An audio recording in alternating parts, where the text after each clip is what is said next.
បងប្អូនដឹងតែខ្ញុំនៅណាឥឡូវនេះគឺខ្ញុំតាមពិតអត់មានគម្រោងអីសំបីតែមិនតិចប៉ុន្តែជិះចុះជិះឡើងហ្នឹងហើយឃើញកន្លែងហ្នឹងនិយាយទៅខ្ញុំចាប់អារម្មណ៍យូរហើយប្រហែលជា3ទៅ4ដងហើយហ្នឹងហើយខ្ញុំត្រូវទៅកពតណាឲ្យតែជិះកាត់ខ្ញុំក៏លេចមកខាងឆ្វេងដៃផ្លូវពីពេញណាឃើញតូបកន្លែងហ្នឹងគឺគាត់លក់ដូចជាបុកល្ហុងដូចជាសាច់គោអាំងណាមាននំប៉័ងដាក់សាច់អីចឹងទៅហ្នឹងហើយហើយខ្ញុំមកលើកនេះគឺអត់ខាតទេសម្រាប់ចិត្តគឺចុះតែម្ដងថ្ងៃនេះខ្ញុំនាំបងប្អូនទាំងអស់គ្នាហ្នឹងហើយទៅលេងនៅឃុំខ្វាវបងប្អូនណាដែលមានទីតាំងស្ថិតនៅក្នុងខេត្តតាកែវហ្នឹងហើយឬក៏ខេត្តកំពតហ្នឹងហើយនៅជាប់គ្នាតែម្ដងបងប្អូនណាហ្នឹងហើយនេះគឺជាសាលាបឋមសិក្សាខ្វាវហើយនេះគឺជាមជ្ឈមណ្ឌលសុខភាពចំបៃ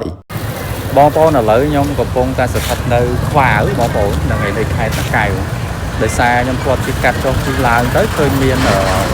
កន្លែងលក់សាច់គោអាំងមួយខ្ញុំមិនដឹងថាលក់សាច់គោអាំងឬក៏លក់អីទេនៅក្នុងផ្សារមានមនុស្សច្រើនមែនទេហើយ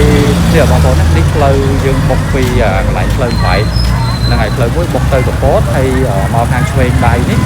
គឺយើងទៅខាងកែបទៅខាងទន្លេទុកមាសអីណាហើយនេះគឺជាផ្លូវដែលយើងត្រូវឆ្លងកាត់មុនទៅដល់ទន្លេទុកមាសទៅដល់ទុកមាសអីគឺយើងត្រូវមកដល់កន្លែងលក់នឹងសិនហ្នឹងហើយលក់សាច់គោអាំងតើឥឡូវដើរទៅខាងមុខទៀតខ្ញុំធ្លាប់តែជិះមើលឡានហើយខ្ញុំឃើញនេះបងប្អូនលក់បែបលក្ខណៈផ្សារយើងមិនជាលក្ខណៈផ្សារដូចយើងផ្សារធំៗទេបងប្អូនផ្សារនៅតាមស្រុកតាមភូមិតាមឃុំអញ្ចឹងណាហ្នឹងហើយឥឡូវខ្ញុំទៅមើលខ្ញុំមិនដឹងថាគេលក់សាច់គោអាំងឬក៏លក់ស៊ុបទេតែចាំមើលទៅមើលសិនហ្នឹងហើយ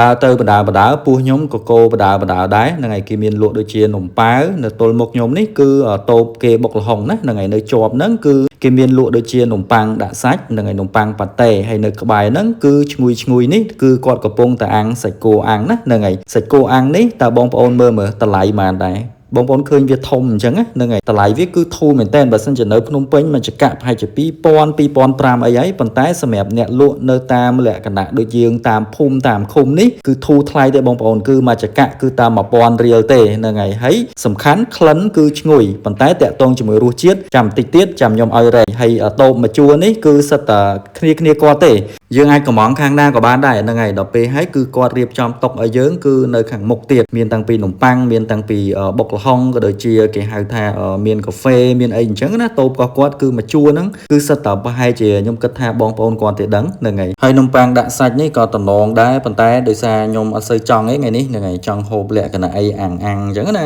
ពីបងប្អូនកលេចមកនេះបងប្អូនណាខ្ញុំបង្ហាញទៅខាងស្ដាំដៃឲ្យបងប្អូនបានឃើញបន្តិចហ្នឹងហើយក្រៅពីតូបកាហ្វេហ្នឹងបងប្អូនកលេចមកគឺជាផ្លូវធំគេហៅថាផ្លូវជាតិណាបងប្អូនណាហ្នឹងហើយផ្លូវហ្នឹងគឺបុកទៅកាន់ទន្លេទុកមាសហ្នឹងហើយបុកទៅកាន់កែបក៏ដូចជាខាងកពតអីណាហើយបរិយាកាសតាមដងផ្លូវនេះគឺអត់សូវញ៉ៃដូចពេលព្រឹកប្រហែលទេបងប្អូនណាព្រោះដោយសារឥឡូវនេះគឺពេលល្ងាចហើយផ្សារគេគឺនៅតាមដងផ្លូវអញ្ចឹងណាហ្នឹងហើយគាត់ថាយើងឆ្លងកាត់ត្រូវតែមានការប្រុងប្រយ័ត្នបន្តិចព្រោះមានឡានធំបើកកាត់ណាគាត់បានរៀបចំនិយាយទៅសិតអាប់តុកឲ្យខ្ញុំអង្គុយណាហ្នឹងហើយលក្ខណៈអត់ខ្ពស់ទេតុកនេះគឺអង្គុយមកស្រួលទៀបទាំងកៅអីទាំងអីអញ្ចឹងណាហើយខ្ញុំហៅបុកល្ហុងក៏ដូចជាហៅសាច់គោអាំងហ្នឹងហើយប៉ុន្តែបុកល្ហុងគឺចេញមកមុនគេនេះគឺជាលក្ខណៈបុកមីហ្នឹងហើយជាមួយនឹងក្តាមប្រៃក៏ដូចជាស្លាបមន់ជើងមន់ជង្គង់មន់អីមកមុនណា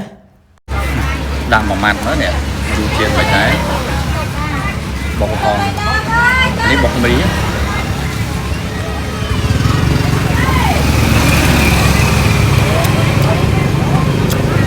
còn bao rồi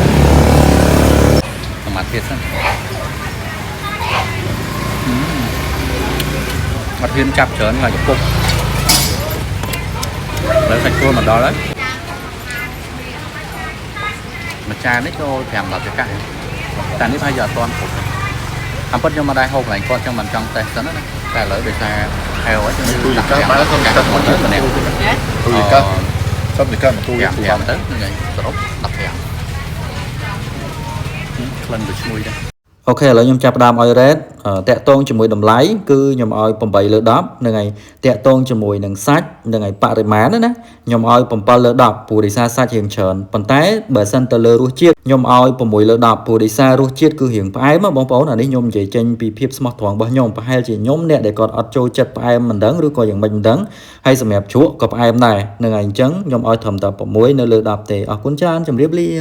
Colio សាច់លេខ1សាច់ Premium សម្រាប់បរិះទាន់សម័យស្លៀកហើយត្រជាក់ស្រួលមិនស្អុះស្អាប់បោកទឹកមិនយាមិនបែកព្រួយសាច់យឺតស្រួលស្លៀកបងប្អូនអាចទំនាក់ទំនងមក Page Phuket ឥឡូវនេះបាន Promotion 4 ថែម 1 Free សេវាដឹកជូន